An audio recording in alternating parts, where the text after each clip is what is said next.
Are you passionate about media? Dreaming of telling stories that move the world? Whether you see yourself behind the mic, the camera or the editing set, Majak is your launchpad. Journalist, content creator, filmmaker, photographer, digital media guru. Which one will you be? At the Media Academy for Journalism and Communications Majak, we turn your passion into your profession.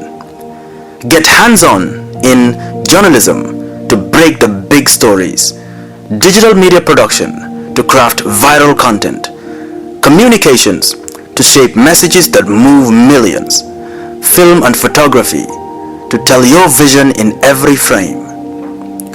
With fully equipped radio and TV studios, modern computer labs and pro-grade cameras, we prepare you for the real world of multimedia.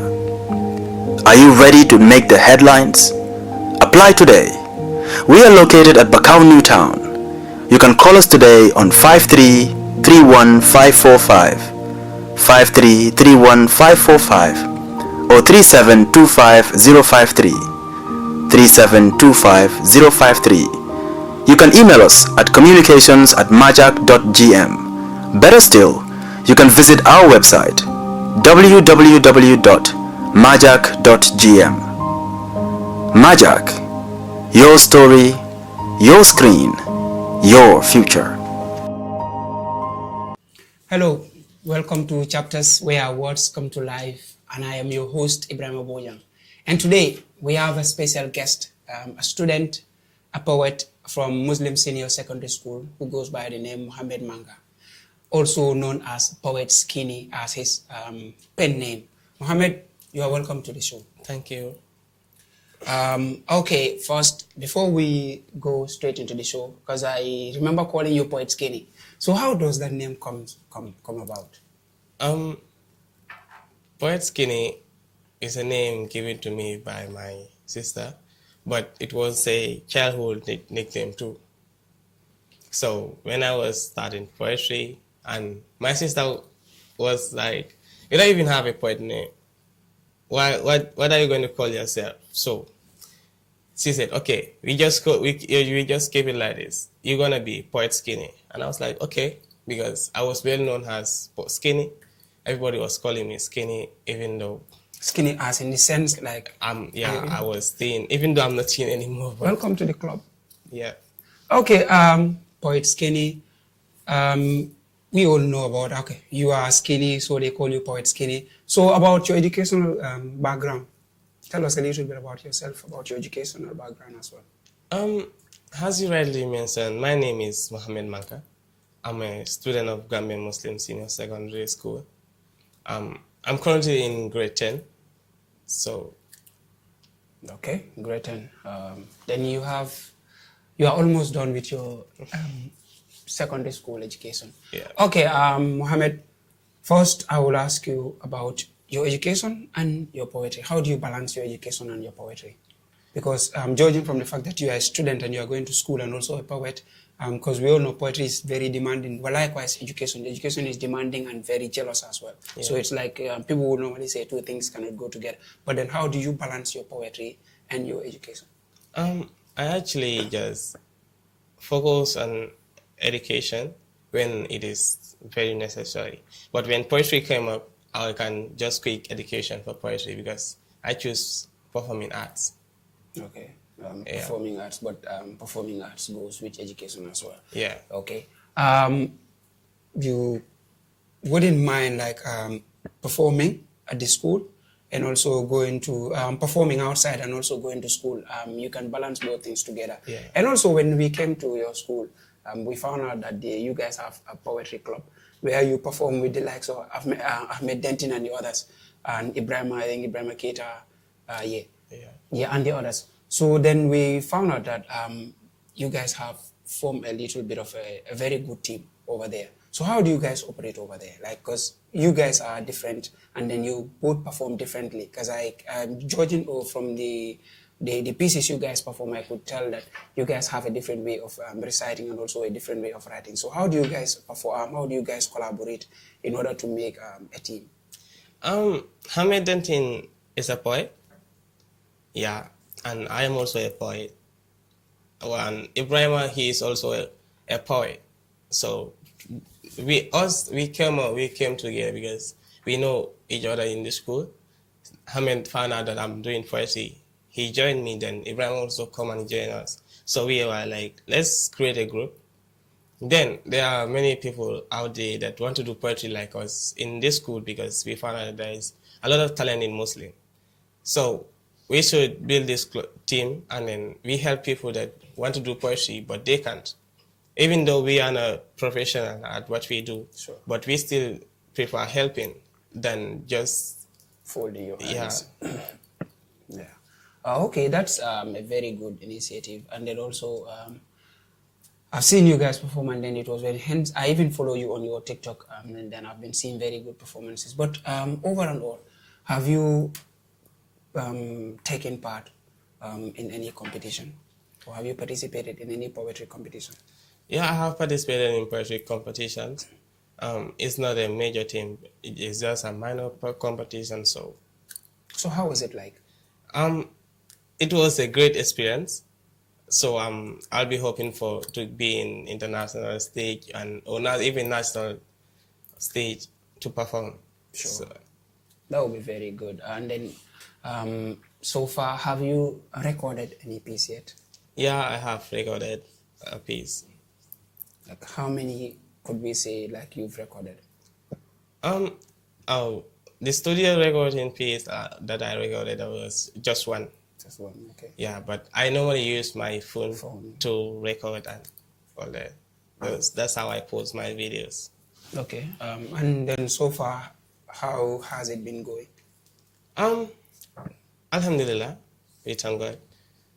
Still not. I'm not at the same place that I used to be, but we're still hoping for more. So it's like there is some sort of an improvement in Yeah. in your journey. Okay. Among the pieces you've recorded, or the ones that you've written yet to recite, or the ones you've recited, recorded from your phone post, which of them is your favorite? I would say peace. Peace. No, not peace. Pain. Pain. Yeah. Pain, as in pain. Among all the pieces you've recorded, why was peace? What inspired you to write Peace pain? was one of my Pain, favorite. like pain. What inspired you to write pain? Pain was one of my favorite poems that I have written. Yeah, I was inspired by Genius Zanha because when he was launching his album Pain, and I was asked to go and perform there. That's the product of pain. Yeah, the product of pain. Okay. I was asked to go and perform there. That time I didn't even have a proper piece to perform on stage because it was my first ever stage. So they said I will be performing there.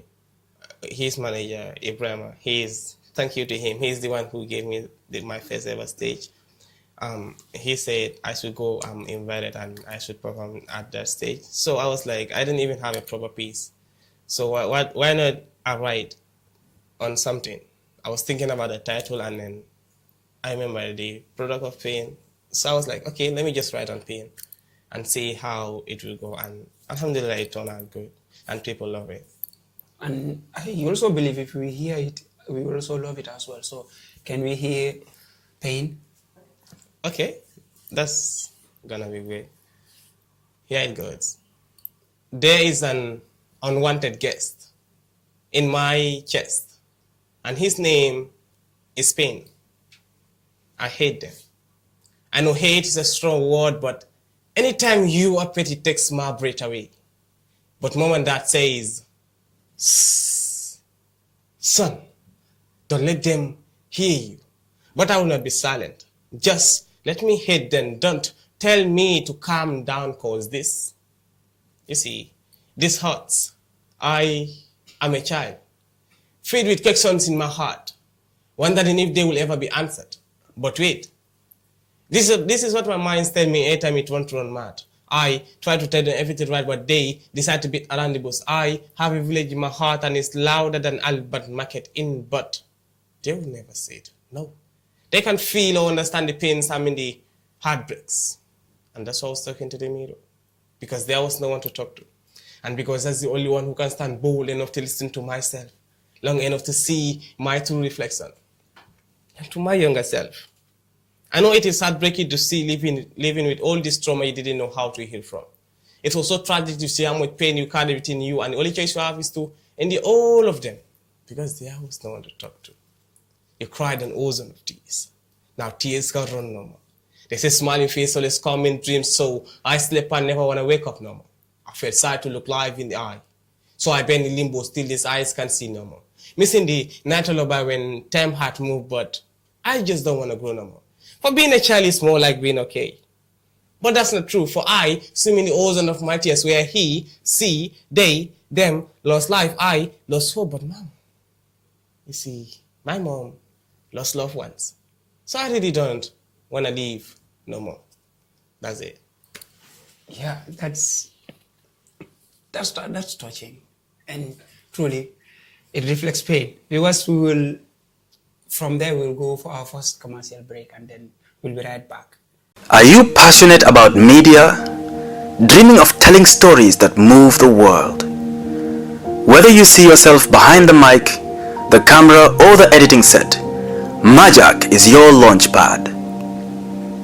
Journalist, content creator, filmmaker, photographer, digital media guru.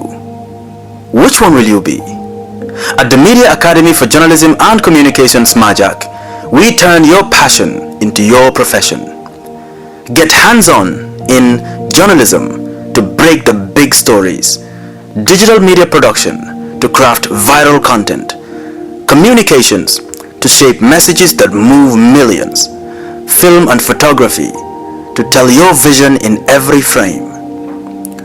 With fully equipped radio and TV studios, modern computer labs, and pro-grade cameras, we prepare you for the real world of multimedia. Are you ready to make the headlines? Apply today. We are located at Bakau New Town. You can call us today on 53-31545, 53-31545, or 3725-053, 3725-053. You can email us at communications@majak.gm. Better still, you can visit our website www.majak.gm. Majak, your story, your screen, your future. Welcome back to Chapters here on Majak TV, and my guest today is poet Skinny Muhammed Manka, a student of Muslim Senior Secondary School. Okay, Muhammad, we've listened to the pain, and then it's really, really inspiring. And then I've also learned something from it. But then, okay, moving on. Since you started poetry, like, what has been your greatest challenge? Like, your biggest challenges? What are some of the challenges that you face in the journey? I can say when I started poetry, it was really tough for me. There was no one to say, okay, this guy will mentor me. I'll go through this and I'll do this and I'll get through it. You see, I started poetry with nobody. I just started as someone who loved poetry. I just want to be like one, because when I'm in school and people are reciting, so I just fell in love with poetry. So and it was a very difficult thing because I'm a very shy type. Yeah, I can say, like, I will be sitting with you in this room like for a whole 1 week. You don't talk to me, I will not be talking. I'm a very shy type. I could tell because you were not talking to me. It was very difficult. I was not socializing with people. I don't know much people. But since I start loving it, then I write. I just write without reciting. So it was very difficult for me to stand in front of crowds and recite. I remember my first time I stood in front of our class, I almost fainted. Yeah. Then I thank God that I met this guy, Alaj Umar Jaju. He helped me Alright, out. Omar, yeah. Yeah, he was my senior in Muslim. So I was in Muslim during my junior school, grade 7 to 8. By then I was just writing and sometimes stand in front of our class and then recite. Then I met him. He was having a team called Talent Hunters. Then that's how I joined the Talent Hunters, and I keep Alhaji Umar, improving. the gangster poet. Yeah, he was also very good. Okay, that's also something else. And then, what is your most rewarding part of poetry? Like, what benefits did you gain? I can say to be able to stand in front of people today and talk. That was one of the most beneficial things that I get in poetry, because, like I rightly mentioned, it was very difficult for me to stand in front of people to talk before.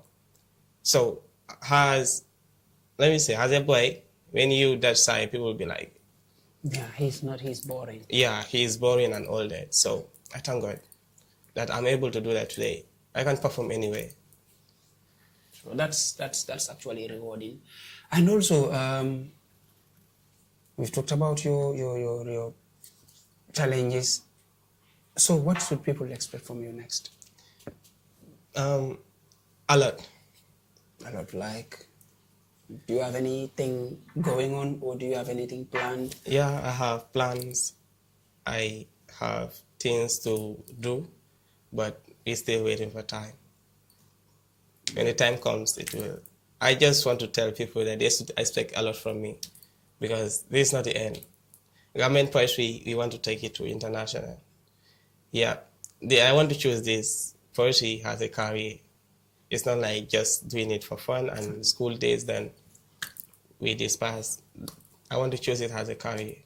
And I guess every other poet out there want to choose it as a career and to see themselves in the international level. That's good. Wish you all the success and all the best in the future. If you want to like talk about all these things, it's gonna take the whole day. But then your final words. What advice would you have for your fellow poets out there? The only advice I have for the fellow poets is that we should write. Let's write. Ink is our only weapon. So we can write and change the system, change the narrative and everything. We can do it. And also read, because reading broadens or widens your thinking, Your intelligence. yeah, and then also your knowledge. And Ahmed, Muhammad, it's a pleasure having you here today. Thank you. Thank you for coming. Viewers, this is all we have for you on this episode of Chapters here on Majak TV. Keep listening, keep following, and also keep following our social media handles on Facebook, YouTube, Majak TV, and also TikTok, Majak Official. And thank you for joining us. Till we come your way next time.